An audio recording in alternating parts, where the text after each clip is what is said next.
Nathalie Schran-Guirma, bonjour. Bonjour Yasmina Jaffar.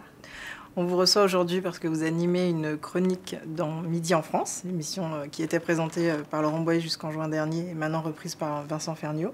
La chronique s'appelle Made in France. Et vous avez aussi créé un blog qui s'appelle Nathalie et les ambassadeurs du Made in France. Donc on peut dire que vous êtes l'ambassadrice du Made in France dans les médias. Ah, ça, c'est un titre qui ne me déplaît pas, hein, je dois l'avouer. Mais effectivement, ça me fait plaisir de faire partie de ceux qui mettent en avant tous ces entrepreneurs qui ont réussi le pari du Made in France. Et justement, le parcours que vous avez commence à Kigali. Vous êtes né à Kigali, au Rwanda. Et aujourd'hui, vous êtes intéressé par le Made in France. Donc moi, la première question que je me pose, à 2 ans d'une échéance électorale importante, la France, pour vous, c'est quoi? Alors c'est vrai que je suis née à Kigali, au Rwanda, donc d'une mère rwandaise et d'un père français. Et j'ai surtout vécu toute mon enfance dans différents pays d'Afrique francophone, au gré des affectations de mon papa, qui a d'abord travaillé à la coopération française, puis au Quai d'Orsay.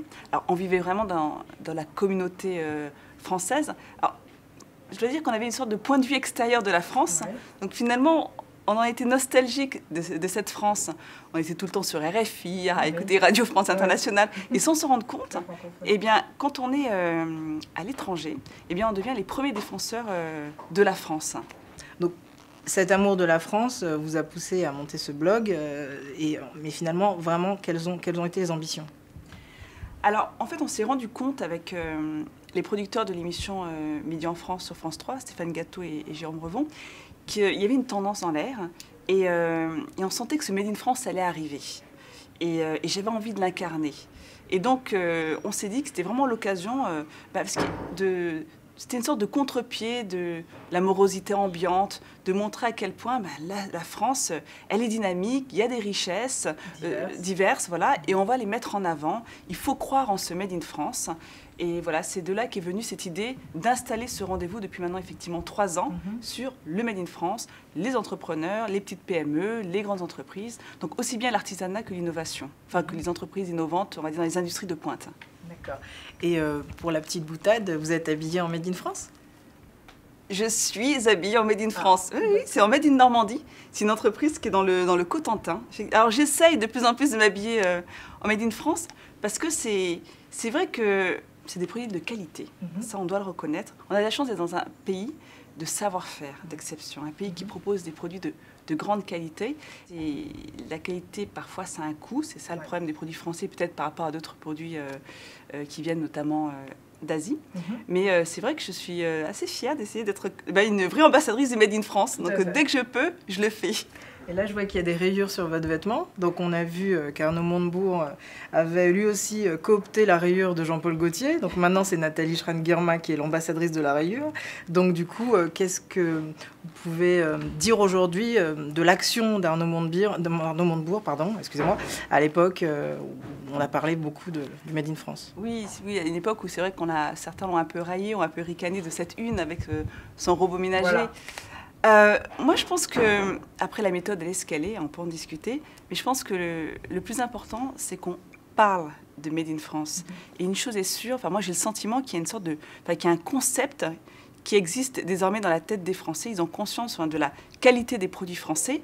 Donc, finalement, j'ai l'impression que son action a eu des effets positifs parce que les médias derrière ont continué à en parler. Et c'est vrai qu'aujourd'hui, on en parle énormément. De toute manière, ça rend cette idée un peu plus moderne. Vous luttez aussi contre l'idée désuète du Made in France à travers le blog. Exactement, ça lutte contre effectivement cette image pittoresque, désuète qu'on a du Made in France, notamment dans l'artisanat.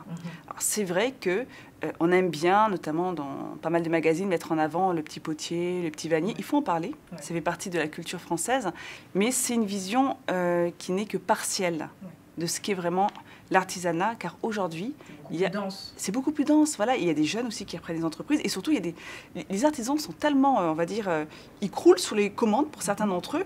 Ils n'ont pas le temps de travailler leur communication.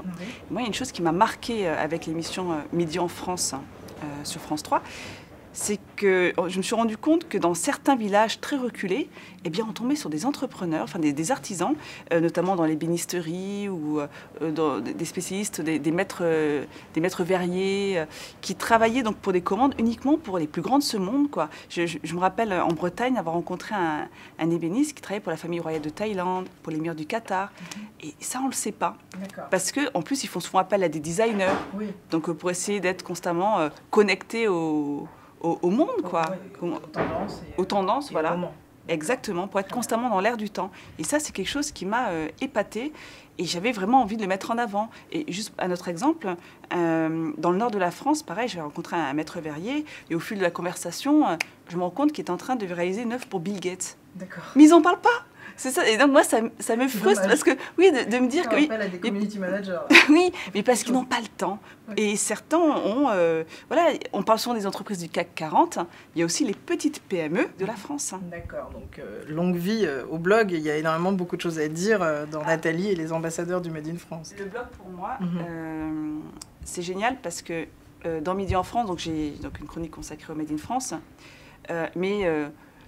Elle est, je veux dire, cette émission, elle met en avant le patrimoine d'une région. Donc, il n'y a pas que le Made in France. Il faut parler du tourisme, il faut parler de la gastronomie, des animaux, de la faune, de la flore.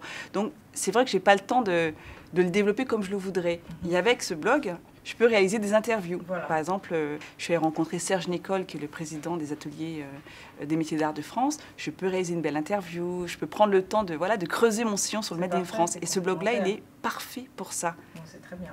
Et justement, l'émission maintenant est donc présentée par Vincent Ferniaud et plus du tout par Laurent Boyer. Est-ce que ça va évoluer? Votre rôle va évoluer? Quelles sont les nouveautés? Alors, disons que le concept reste le même, toujours mettre en valeur la région. Sauf que là, on est autour, effectivement, de Vincent qui nous invite un peu dans sa cuisine. Et, enfin, il n'y a pas vraiment eu de rupture parce que... Il était déjà là. Il était déjà là, il connaît l'émission par cœur, c'est la même bande. Il y a eu quelques petits changements. Par exemple, moi, je vais proposer un appel à l'emploi désormais. Parce qu'on s'est rendu compte qu'il y avait pas mal d'entreprises, notamment dans des secteurs très spécialisés, qui avaient du mal à trouver une main-d'œuvre adaptée. Et donc, pour les activités en mal de recrutement, on va en profiter pour lancer un appel à l'emploi et pour essayer d'aider, c'est de faire le lien entre la demande et l'offre. Voilà. Bon, très bien, donc il y a une bonne année en perspective. Parce qu'en fait, on l'avait fait spontanément une fois, comme ça, un peu au hasard, et ça avait fonctionné. Le lendemain, l'entrepreneur nous avait appelé « Oh là là, merci beaucoup d'avoir parlé de ça à l'antenne. Finalement, il y a une personne qui est venue se présenter, le CV est parfait, j'ai enfin trouvé l'employé qui me manquait. » Donc nous, on va continuer à effectivement travailler dans ce sens-là.